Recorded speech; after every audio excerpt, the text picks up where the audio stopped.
Score ನೋಡ್ರಿ, ಇದ್ರ ಬಗ್ಗೆ ಆ, ಏನು ಇದ್ರ ಬಗ್ಗೆ ಹೋರಾಟ ನಡೀತಾ ಇದೆ ಸದ್ಯದ ಮಟ್ಟಿಗೆ. ಇವನ್ ಮನವಿಗಳು ಕೂಡ ಕೊಡ್ತಾ ಇದ್ದಾರೆ. ಆದರೆ ಸರ್ಕಾರದ ಮಟ್ಟದೊಳಗ ಇದು ಅವಶ್ಯಕತೆ ಮತ್ತು ಪ್ರಮುಖ ಚರ್ಚೆ ಮಾಡುವ ವಿಷಯ ಅಂತ ಏನಲ್ಲ. ಇದರಿಂದ ಯಾರಿಗೆ ಕೂಡ ಸಮಸ್ಯೆ ಆಗಿದೆ ಅಂದ್ರೂ ಕೂಡ ಅವರು 100% ಇದರಿಂದ ಏನಾದರೂ ಇದರಿಂದ 100% ಸಮಸ್ಯೆ ಆಗಿದೆನಾ, ಇದರಲ್ಲಿ ಏನಾದರೂ ಕರಪ್ಷನ್ ನಡೀತಾ ಇದೆನಾ, ಯಾವುದು ಬ್ಯಾಕ್ ಸ್ಕೋರಿಂದ ಏನಾದರೂ ಕರಪ್ಷನ್ ಆಗ್ತಾ ಇದೆನಾ ಅಂತ ಅವ್ರಿಗೆ ಸಿಗ್ತಾ ಇಲ್ಲ ಅದು. ಸೊ ಹೀಗಾಗಿ ಐ ಥಿಂಕ್ GPSTRದಲ್ಲಿ ಬ್ಯಾಕ್ ಸ್ಕೋರ್ ರಿಮೂವ್ ಮಾಡಿದ್ರೆ ಎಲ್ಲರಿಗೂ ಒಳ್ಳೆಯದೇನೆ. ಬಟ್ ನೋಡೋಣ ಏನಾಗುತ್ತಂತ. ಸೊ ನೆಕ್ಸ್ಟ್ TET ಆಗುತ್ತೆ. ನೆಕ್ಸ್ಟ್ TET ಐ ಥಿಂಕ್ ನಿಮ್ಗೆ ಫೆಬ್ರವರಿ ಮಾರ್ಚಲ್ಲಿ ಇನ್ನೂ ನೋಟಿಫಿಕೇಶನ್ ಸಿಗ್ತದೆ ನೆಕ್ಸ್ಟ್ TET. ಸರ್ PST ಬಗ್ಗೆ ಹೇಳಿ ಸರ್ ಪ್ಲೀಸ್. PST ಬಗ್ಗೆ ಈಗ ಸದ್ಯದ ಮಟ್ಟಿಗೆ PST ಬಗ್ಗೆ, GPT ಬಗ್ಗೆ ಮತ್ತು HSTR ಬಗ್ಗೆ ಅವರು ಇಂತಿಷ್ಟು ಪೋಸ್ಟ್ ಅದಾವ ಅಂತ ಹೇಳ್ತಾ ಇದ್ದಾರೆ. 100% PST ನೇಮಕಾತಿ ಆಗುತ್ತಾ. ಸೊ ಬಟ್ ಅದನ್ನು ನೀವು ಪ್ರಿಪ್ರೇಷನ್ ಮಾಡ್ತಾ ಇರಿ. ಸುನೀತಾ ಹುಣಸನಕಟ್ಟಿ ಸರ್, GPSTಗೆ ಕೋಚಿಂಗ್ ಮಾಡಬೇಕಾ ಸರ್? GPSTಗೆ ಕೋಚಿಂಗ್ ಮಾಡೋ ಅವಶ್ಯಕತೆ ಇಲ್ಲ. ಫಸ್ಟ್ ಆಫ್ ಆಲ್ ನಿಮ್ಗೆ ನೀವು ಫಸ್ಟ್ ಏನು ಮಾಡಿರಿ, ಒಂದು ನೀಟಾಗಿ ಸಿಲೆಬಸ್ ಡೌನ್ಲೋಡ್ ಮಾಡ್ಕೊರಿ. ಅದಕ್ಕಿಂತ ಮೊದಲೇ GPSTRದು ಆಲ್ರೆಡಿ ಲಾಸ್ಟ್ ಇಯರ್ದ ಏನು ಒಂದು ನೋಟಿಫಿಕೇಶನ್ ಹೊಡಿಸಿತ್ತಲ್ಲ ಅದನ್ನು ಡೌನ್ಲೋಡ್ ಮಾಡಿಕೊಂಡು ನೀಟಾಗಿ ಓದ್ಕೋರಿ. ಅದನ್ನು ನೋಟಿಫಿಕೇಶನ್ ಕ್ಲಿಯರ್ ಕಟ್ಟಾಗಿ ಓದ್ಕೋರಿ. ಇವನ್ ನಾನು ಹೇಳೋದು ಕೂಡ ಕೆಲವೊಂದ್ಸಲ ನಂಬೇಡ್ರಿ ನೀವು. ನೆಕ್ಸ್ಟ್ ಅದಾದಮೇಲೆ ಪ್ಯೂರ್ ಸಿಲೆಬಸನ್ನು ಡೌನ್ಲೋಡ್ ಮಾಡ್ಕೋರಿ. ಅದನ್ನು ಪ್ರಿಂಟ್ಔಟ್ ತೆಗೆಸ್ಕೊಂಡು ನೆಕ್ಸ್ಟ್ ಕ್ವಶನ್ ಪೇಪರ್ಸನ್ನು ಕಲೆಕ್ಟ್ ಮಾಡಿರಿ. ಲಾಸ್ಟ್ 3 ಇಯರ್ಸ್ದ 2017, 19 ಮತ್ತು 22 ಅದ್ರ ಮುಖಾಂತರ ನೀವು ಏನು ಸ್ಟಡಿ ಮಾಡಬೇಕು, ಹೇಗೆ ಸ್ಟಡಿ ಮಾಡಬೇಕು, ಎಷ್ಟು ಸ್ಟಡಿ ಮಾಡಬೇಕಂತ ನಿಮ್ಗೆ ಗೊತ್ತಾಗುತ್ತೆ. ಕೋಚಿಂಗ್ ಅವಶ್ಯಕತೆ ಇಲ್ಲ. Sir B.Ed candidates past PST ಬರಿಬೋದಾ? ಇಲ್ಲ ನೋಡ್ರಿ, BA B.Ed ಆದವರು ಬರೀಲಿಕ್ಕೆ ಅವಕಾಶ ಇಲ್ಲ. ಯಾರಿಗೆ D.Ed ಆಗಿದ್ದೀನೋ ಅವರು PST ಮಾತ್ರ ಬರಿಬೋದು. Sir are you working or studying? I am doing both. I am working also, I am studying. Okay, thank you Sunita Husanagatti, thank you.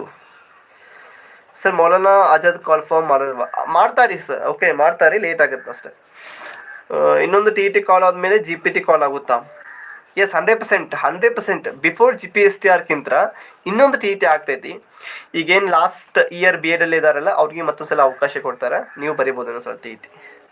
Before TET PST ಕಾಲ್ ಆಗುತ್ತಾ ಸರ್? ಅದೇ ಹೇಳಿದೆಯಲ್ಲ, ಇನ್ನೊಂದು ಸಲ TET ಆಗೇ ನೆಕ್ಸ್ಟ್ ನೀವು GPST ಬರಿತೀರಿ. ಓಕೆನಾ? ಎಸ್. ಶಿಕ್ಷಣ ಸಚಿವರಿಗೆ ಎಷ್ಟು ಪೋಸ್ಟ್ ಕಾಲ್ ಆಗುತ್ತೆ, ಯಾವಾಗ ಕ್ಲಾರಿಟಿ ಇಲ್ಲ ಸರ್. ಹಾಂ ಸಂಗಪ್ಪ ಅವರೇ, ನೀವು ಹೇಳೋ ಸರಿ ಇದು ನೋಡ್ರಿ. ಅವರು ದಿನ ಒಂದೊಂದು ಫಂಕ್ಷನ್ಗೆ ಹೋದಾಗ ಒಂದೊಂದು ಹೇಳಿಕೆ ಕೊಡ್ತಾರೆ. ಬಟ್ ಇನ್ನು ಯಾವುದೇ ಕೂಡ ವಿಚಾರ ಅವ್ರ ಕಡೆ ಎಲ್ಲ ಬಂದಿಲ್ಲ. ಕಿಶನ್ ರಾವ್ ಪಾಟೀಲ್ ಸರ್, ಇದು PST ಬರಿಬೇಕು, TET ಆಗಬೇಕಾ? ಹಾಂ ಆಗ್ಬೇಕು ರೀ. TET ಕಂಪಲ್ಸರಿ ಆಗಬೇಕಾ? Paper 1 for PST, paper 2 for GPT. Okay sir. Backup 33 ಇದೆ ಸರ್, ಏನು ಮಾಡೋದು ಸರ್? ಬ್ಯಾಕಪ್ 33 ಇದೆ ಅಂತಂದರೆ ಪೇಪರ್ 1ನಲ್ಲಿ ನೀವು ಮಿನಿಮಮ್ ಅಂದರೂ 150ಗೆ MCQ ಇರ್ತದಲ್ಲ ಪೇಪರ್ 1, ಅದರಲ್ಲಿ ಮಿನಿಮಮ್ ಅಂದರೆ 130 ಮಾಡಬೇಕಾ? ಓಕೆನಾ, 130 ಆಗಬೇಕಾ? ಮತ್ತು ಪೇಪರ್ 2 ಅಲ್ಲಿ ನೀವು MCQ ಇರ್ತೈತಲ್ಲ 50 ಮಾರ್ಕ್ಸ್ ಇದ್ದ, ಅದರಲ್ಲಿ 50ಗೆ ಔಟ್ ಆಫ್ 45 ಮಟ್ಟ ಬರಬೇಕಾ? ರಿಟರ್ನಲ್ಲಿ ನೀವು ಅವರು 100 ನೀವು ಜಸ್ಟ್ 70 ತೊಗೊಂಡ್ರು ಕೂಡ 110 ಆಗ್ತೈತಿ. ಸೊ ಈವನ್ ಥರ್ಡ್ ಪೇಪರಲ್ಲಿ ನೀವು ಚೆನ್ನಾಗಿ ಬ್ಯಾಲೆನ್ಸ್ ಮಾಡಿದ್ರೆ 100% ಆಗ್ತೈತಿ. ಓಕೆನಾ ಸರ್. HSTRಗೆ MA ಆಗಬೇಕಾ ಸರ್? NEP ಪ್ರಕಾರ HSTRಗೆ MA ಆಗಬೇಕಾ? ಬಟ್ ಈ ಸದ್ಯ MAಯನ್ನು ಅವರು ಏನು ಕಡ್ಡಾಯವಂತ ಏನು ಮಾಡಿಲ್ಲ. ಬಟ್ ಅದ್ರ ಬಗ್ಗೆ C&R ರೂಲ್ ಬಿಟ್ಟ ಮೇಲೆ ಕರೆಕ್ಟಾಗಿ ಗೊತ್ತಾಗೋದು. Okay correct. ನೆಕ್ಸ್ಟ್ GPT ಮೊನ್ನೆ ನಡೆದ TET ಥರಾನೇ ಟಫ್ ಆಗಿರುತ್ತಾ ಸರ್? Backup score 37, 84. ಗುಡ್ ಕ್ವಶನ್ ನೋಡ್ರಿ ರಾಘವೇಂದ್ರ ಅವರೇ, ನೀವು ಕೇಳೋದು ಸರಿ ಇದೆ. ನೆಕ್ಸ್ಟ್ GPT 100% ಟಫ್ ಆಗ್ತೈತಿ. ಓಕೆನಾ? ಈ ಸಲ TET ಹೆಂಗಾಗಿದೆಯಲ್ಲ ಇದ್ರ ಮೇಲೆನ ಇದೇ ರೀತಿನ ಕ್ವಶನ್ಸ್ ಎಲ್ಲ ಟಫ್ ಬರ್ತಾವೆ. ಓಕೆನಾ? ಬರೆದು ಬಂದಮೇಲೆ ಅಯ್ಯೋ ಯಪ್ಪ ಇಷ್ಟು ಟಫ್ ಇತ್ತಾ ಅಂತೀರಿ ನೀವು. ಓಕೆ ನೆಕ್ಸ್ಟ್ ಸರ್, ಇನ್ನೊಂದು TET ಮತ್ತೆ ಯಾವಾಗ ಮಾಡ್ತಾರೆ ಹೇಳಿ ಸರ್ ಪ್ಲೀಸ್. ಅದೇ ಹೇಳಿದೆಯಲ್ಲ, ಇನ್ನೊಂದು TET ಆಗುತ್ತೆ ಮಿನಿಮಮ್ ಅಂತಂದ್ರು. ಈಗ ಒಂದು TET ನಡುವೆ ಎಷ್ಟು ಕಾಲಾವಕಾಶ ಬೇಕಂತಂದ್ರೆ ಒಂದು 6 to 9 ಮಂತ್ಸ್ ಅಂದ್ರೆ ಮಿನಿಮಮ್ ಬೇಕು. 9 ಮಂತ್ಸ್ ಒಳಗೆ ಆಗ್ತೈತಿ. ಫೆಬ್ರವರಿಯಲ್ಲಿ ಆಗ್ಬೋದು ಐ ಥಿಂಕ್.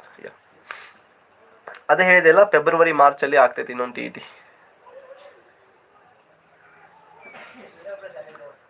ಐ ಥಿಂಕ್ ನನ್ನ ವಾಯ್ಸ್ ನಿಮ್ಗೆ ಕ್ಲಿಯರ್ ಆಗಿ ಕಾಣಿಸ್ತಾ ಇದೆ ಅನ್ಕೊಳ್ತಾ ಇದ್ದೀನಿ.